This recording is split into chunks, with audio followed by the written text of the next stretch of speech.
Hello மக்களே! பிளசன்ட்டான ஒரு Sunday vlog பார்ப்போம்.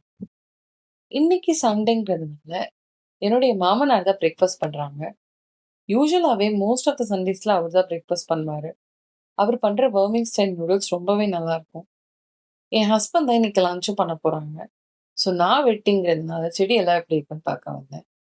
இங்க டிராகன் ஃப்ரூட், புதினா, அப்புறம் முருங்கைக்கீரை இருக்கு. இந்த டிராகன் ஃப்ரூட் வச்சு 2 வருஷம் ஆகுதுங்க. ஆனா இப்போ வரைக்கும் பூக்கவே இல்ல. உங்க யாருக்காச்சும் ஏன்ற ரீசன் தெரிஞ்சா கண்டிப்பா கமெண்ட் பண்ணுங்க. வழக்கம் போல நம்ம மார்னிங் ட்ரிங்கையும் குடிச்சுக்கிட்டே, என் பொண்ணுக்கான பிரேக்ஃபாஸ்ட்டையும் நான் மூடிட்டேன்.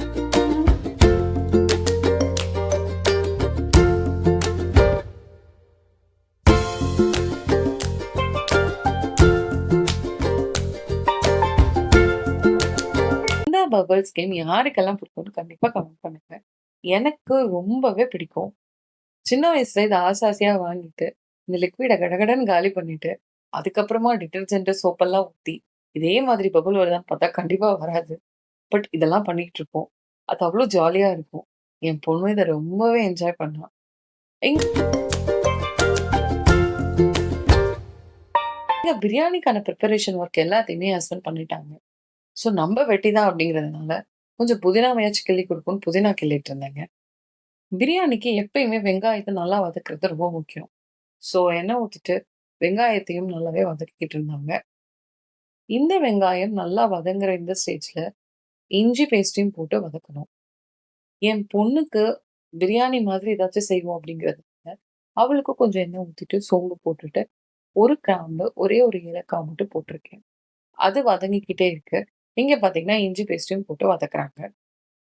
பாபாவுக்கான ஃபுட்லயும் கொஞ்சோண்டு இஞ்சி பூண்டு பேஸ்ட், அப்புறமா வெங்காயம் போட்டு வதக்கிட்டு, கூடவே கடைசியில தக்காளியும் போட்டு வதக்கிட்டு இருக்கோம். மட்டன் தான் போட்டு இவளுக்கான ஃபுட்ட ரெடி பண்றோம் அப்படிங்கிறதுனால, ஒரு சின்ன பீஸ் நல்லி, கூடவே கொஞ்சம் கொழுப்புள்ள கறியையும் போட்டு நல்லாவே வதக்குங்க. பேபிக்கு எப்பயுமே கொஞ்சம் சாஃப்ட்டான ஒரு பீஸ் எடுத்துக்கிறது ரொம்ப முக்கியம். ஸோ தட் அது அவங்களுக்கு ஈஸியாவே டைஜஸ்ட் ஆகும். இது கூடவே ஒரு மஷ்ரூமும், ஒரு பொட்டேட்டோவும் போட்டு வதக்க போறோம்.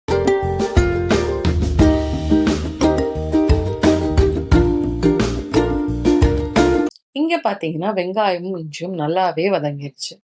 அவ்ளோ ஃப்ளேவர்ஃபுல்லா இருக்கு. இதுல பொட்டேட்டோவும், மஷ்ரூமும் போட்டுட்டு, இது கூடவே நல்லா வதக்கிட்டு, கூடவே கொஞ்சம் மஞ்சள்தூள், கொஞ்சம் மிளகுத்தூள், அப்புறம் தண்ணி ஊத்திட்டு, அரிசியும் போட்டு அப்படியே மூடி வச்சுட்டோம் அப்படின்னா, ஒரு 7, 8 விசில்ல நல்லாவே எல்லாமே வெந்து போயிருங்க. இந்த பிரியாணில வெங்காயம், இஞ்சி நல்லா வதங்கினதுக்கு அப்புறமா, பூண்டு பேஸ்ட்டையும் போட்டு வதக்குறாங்க. இது ஆம்பூர் ஸ்டைல் பிரியாணிங்கிறதுனால, காஞ்ச மிளகாவையும் கொஞ்சம் சுடு தண்ணி ஊத்தி ஊற வச்சுட்டு, அதுக்கப்புறமா அத மிக்ஸியில போட்டு அரைச்சு பேஸ்ட் பண்ணி வச்சிருக்காரு. இங்க பார்த்தீங்கன்னா, குக்கர போட்டு மூடிய போட்டு மூடி வச்சாச்சு. இது ஸ்லோவா தான் குக் ஆகணும். ஸோ தட் மட்டன் நல்லாவே வேகும். இதுல சில்லி பேஸ்ட்டையும் போட்டு நல்லா வதக்கிக்கிட்டு இருக்காங்க. இது கூடவே கொஞ்சம் உப்பையும் போட்டு நல்லா வதக்கிடுங்க. இத நல்லா வதக்கிட்டு எண்ணெய் பிரிஞ்சு வர அந்த ஸ்டேஜ்ல தான் நம்ம மட்டன் பீஸஸ போடணும். பிரியாணிக்கு யூசுவலாவே மட்டன நீங்க ஷோல்டர் பார்ட் கேட்டு வாங்கிக்கோங்க. கூடவே கொஞ்சம் நல்லி, அப்புறம் கொஞ்சம் கொழுப்பு கிடைச்சாலும் வாங்கி போட்டீங்க அப்படின்னா, பிரியாணியோட ஃப்ளேவர் ஆகட்டும், டேஸ்ட் ஆகட்டும் ரொம்பவே என்ஹான்ஸ் ஆகும்.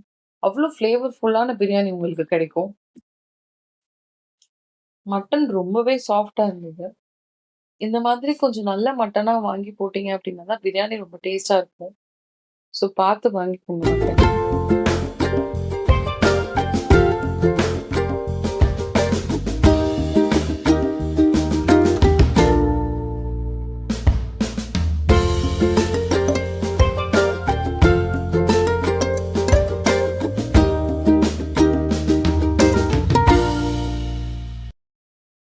இங்க பேபியோட ஃபுட்டும் ரெடி ஆயிருச்சு.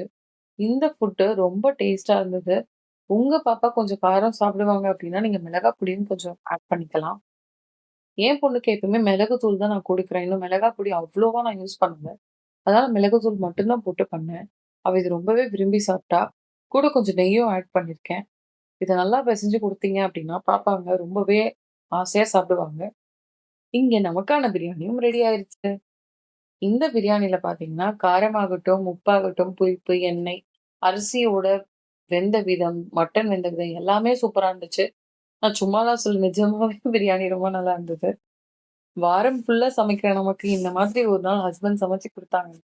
எவ்வளோ சந்தோஷமா இருக்குல்ல. மட்டன் அவ்ளோ அருமையா வெந்திருந்தது. இந்த மாதிரி நீங்களும் வாரத்துக்கு ஒரு நாள் உங்க ஹஸ்பண்ட்ஸ கண்டிப்பா சமைக்க சொல்லி சாப்பிடுங்க. உங்களுடைய அந்த வாரம் அவ்ளோ ஹேப்பியா இருக்கும். பாய்.